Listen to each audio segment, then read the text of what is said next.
Mohamed Salah, one of the greatest footballers of our time, is known for his humility and hard work, but not everyone respects his journey. One day, on a luxurious first-class flight, a group of passengers and even a flight attendant looked down on him, assuming he didn't belong there.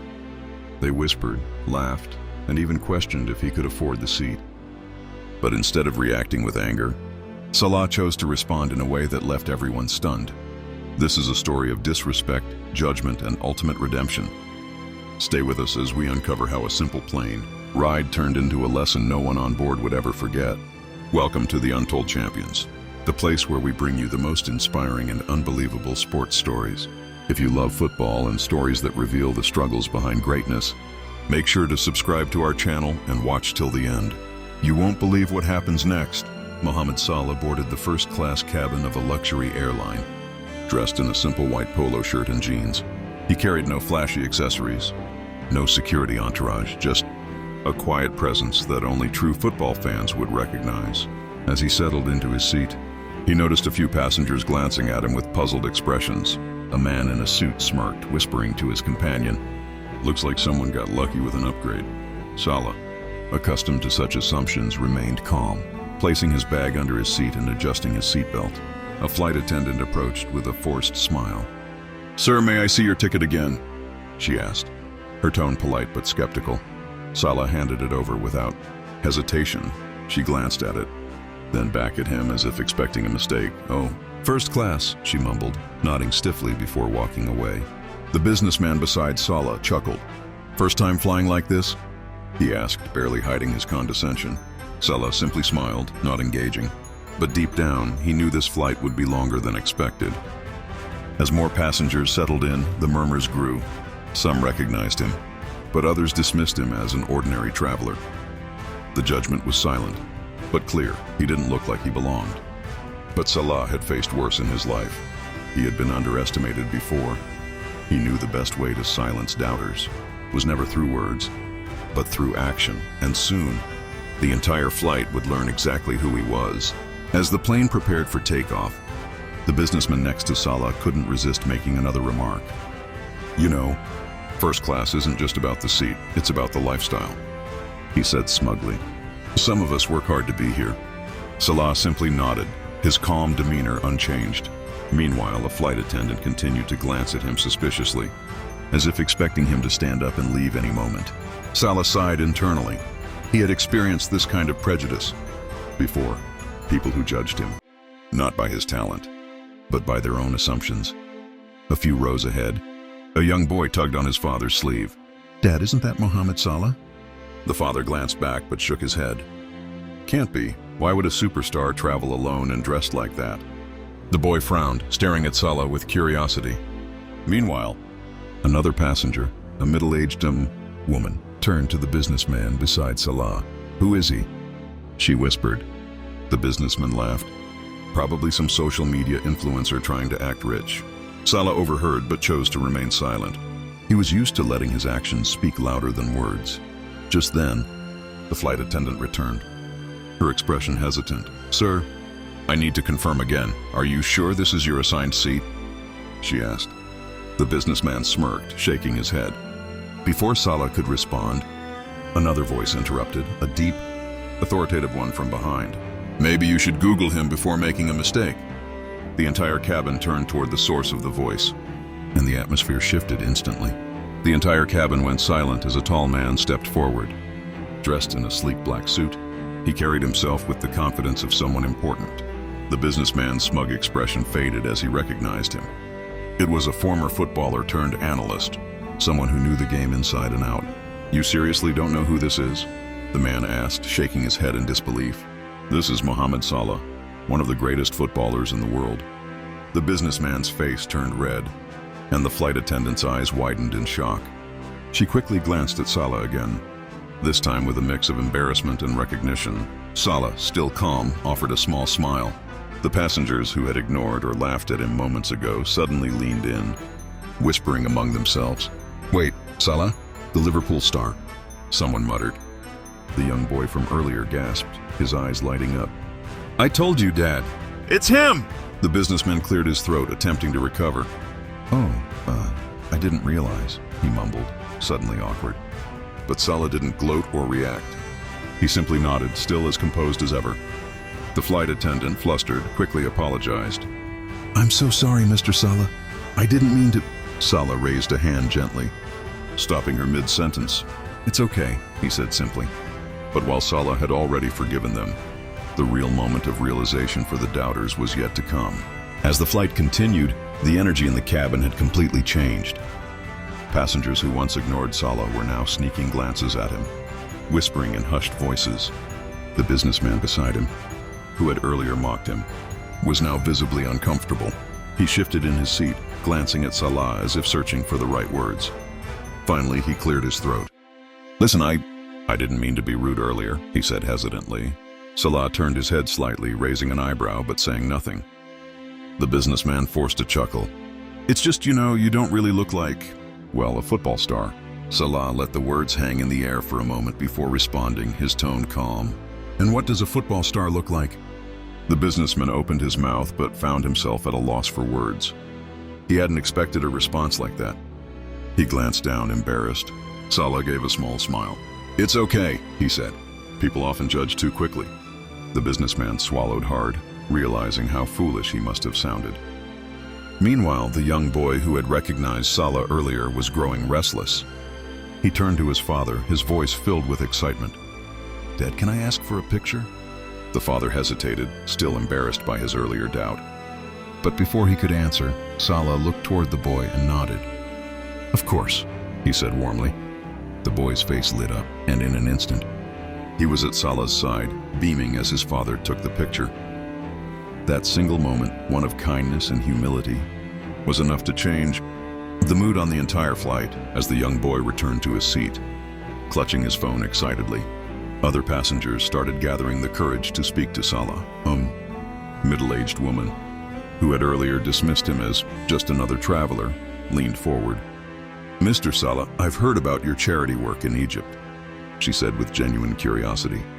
"Is it true that you've built schools and hospitals for your hometown?" Salah nodded humbly. "I try to give back whenever I can," he replied. "Football has given me a lot, but my people, my home, mean everything to me." His words carried weight, and even those who had initially doubted him now saw him in a new light. The businessman, who had earlier mocked Salah, lowered his gaze, feeling a sting of guilt. Meanwhile, the flight attendant, still embarrassed from before, returned with a nervous smile. "Mr. Salah, would you like something special? Anything at all, on the house?" she asked, hoping to make up for her earlier mistake. Salah shook his head with a polite smile. "Just water, please," he said simply. No demands, no arrogance, just a humble man despite his success. Passengers continued to whisper among themselves. Some Googled his achievements. Others watched clips of his incredible goals on their phones. The atmosphere had transformed completely. The same people who had doubted him were now in awe of him. But Salah remained the same, calm, collected, and focused. Little did they know, the most unforgettable moment of the flight was yet to come. As the flight continued, an announcement crackled through the speakers. "Ladies and gentlemen, we are experiencing slight turbulence. Please fasten your seatbelts." The plane shook slightly and a nervous energy filled the cabin. Some passengers gripped their armrests while others exchanged uneasy glances. Salah, however, remained calm, adjusting his seatbelt without a trace of worry. The young boy who had taken a picture with him looked anxious. Salah noticed and gave him a reassuring nod. "It's normal," he said softly. "Nothing to worry about." Just as the turbulence subsided, the in-flight entertainment screen switched to a sports news broadcast. A headline flashed, "Mohamed Salah, Liverpool's legend in the making." The businessman beside him, still embarrassed from his earlier behavior, stared at the screen. A video montage of Salah's greatest moments played, his breathtaking solo goal against Manchester City, his Champions League final strike, and his unforgettable last-minute winners. The entire cabin seemed to be watching. The businessman sighed, running a hand through his hair. He turned to Salah with an awkward smile. "I guess I should have known better," he admitted. Salah chuckled lightly. "It's okay. Not everyone follows football." The businessman hesitated before adding, "I do. I just judge too quickly." He extended a hand. "I'm Mark, by the way." Salah shook his hand firmly. "Nice to meet you, Mark." It was a simple exchange, but one that carried weight. A moment of realization, of humility, and of respect. The journey wasn't over yet, but for many on that plane, their perspective on Mohamed Salah, and perhaps on judging others too, quickly had already changed. As the flight continued, the mood inside the cabin had completely shifted. Passengers who had once ignored or laughed at Salah were now eager to listen, to learn more about the man they had misjudged. The young boy who had taken a picture with him leaned over again, his eyes full of curiosity. "Mr. Salah, what's the best goal you've ever scored?" he asked excitedly. Salah smiled, thinking for a moment. "That's a tough one," he admitted. "But if I had to choose, I'd say the goal against Chelsea in 2019, the long-range shot into the top corner. It was special." The businessman, Mark, who had been skeptical before, nodded in agreement. "I remember that one," he admitted. "It was unbelievable." Others around them began joining the conversation, recalling their favorite Salah moments. Suddenly, the passengers weren't just strangers on a flight. They were football fans, united by their admiration for a player who had remained humble despite his greatness. As Salah spoke about his journey from the streets of Nagreg to the grand stadiums of Europe, there was a quiet sense of respect growing in the cabin. This wasn't just about football anymore. It was about resilience, about proving people wrong, about staying true to who you are despite the doubts and criticism. Even those who had no interest in football could feel it. Salah's story was more than just goals and trophies. It was an inspiration. The conversations in the cabin grew livelier as passengers listened intently to Salah's journey. Even those who weren't football fans found themselves drawn in. The way he spoke, calm, humble, yet filled with passion, made everyone feel like they were a part of his story. Mark, the businessman who had earlier judged him, leaned in with genuine curiosity. "Salah, what drives you?" he asked. "What keeps you going even when people doubt you?" Salah thought for a moment, his expression serious. "I remember where I started," he said. "I remember the long bus rides, the failures, the people who told me I wasn't good enough. But I also remember why I never gave up, because I love the game, and because I want to inspire kids who dream just like I did." His words resonated deeply. The young boy who had been listening carefully smiled with admiration. "I want to be like you one day," he said. Salah patted the boy's shoulder. "Then never stop believing in yourself," he encouraged. Meanwhile, a group of passengers at the back had been quietly recording parts of the conversation. One of them, a journalist, whispered to his colleague, "This is the real Salah, not just a footballer, but a man with a story that people need to hear." What had started as an ordinary flight had turned into something unforgettable.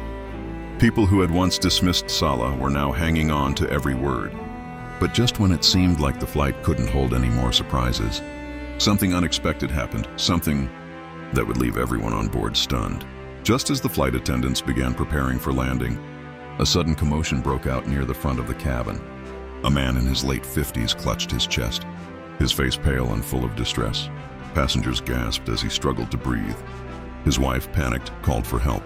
"Please, he has a heart condition," she cried out. Without hesitation, Salah sprang into action. He quickly unbuckled his seatbelt and rushed toward the man. A doctor on board arrived as well. But the space was tight and the atmosphere tense. Salah didn't just stand back, he assisted, helping the man sit up properly and calming his wife down. The doctor checked his pulse, speaking firmly. "He needs oxygen and to stay as relaxed as possible." The flight attendants rushed to bring the oxygen mask. Salah stayed by the man's side, whispering words of reassurance. "Breathe slowly. You're going to be okay," he said gently. The businessman, Mark, watched in disbelief. This was the same man he had underestimated just hours ago. Not only was Salah a world-class footballer, but he was also a humble human being, someone who didn't hesitate to help, even in a life-or-death situation. As the oxygen mask was placed over the man's face, his breathing steadied. The tension in the cabin eased. The passengers, who had once doubted Salah's importance, now saw him in a completely different light.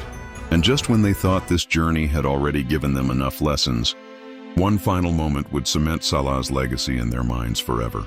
As the plane began its descent, a quiet stillness settled over the cabin. The elderly man who had suffered the health scare was now stable, thanks to the doctor and Salah's quick response. His wife held Salah's hand tightly, tears in her eyes. "Thank you," she whispered. "You didn't have to help, but you did." Salah simply smiled. We're all human. We help each other. The passengers, who had started this journey seeing him as just another traveler or even laughing at him, now looked at him with admiration. Some who had mocked him earlier now felt ashamed. A few murmured apologies. Mark, the businessman, shook his head in disbelief. "I was so wrong about you," he admitted. "I judged too fast." He extended his hand again, this time with sincerity. "It was an honor sitting next to you, Mohamed." Salah shook his hand with a warm smile. "No worries, it happens," he replied simply, as the plane touched down and passengers prepared to leave. Salah quietly gathered his things. There were no grand speeches, no attempts to prove anything. He didn't need to. His actions had spoken louder than any words ever could. As he walked toward the exit, the young boy who had admired him called out, "Mr. Salah, you're my hero." The entire cabin erupted in applause, but Salah, ever humble, simply gave a small wave and walked out, disappearing into the crowd. Just a man who had let his character, not his fame, define him. Conclusion: true greatness is not just measured by goals or trophies, but by the way we treat others, even when no one is watching. Short message: never judge someone too quickly. Every person has a story, and sometimes the quietest ones have the loudest impact.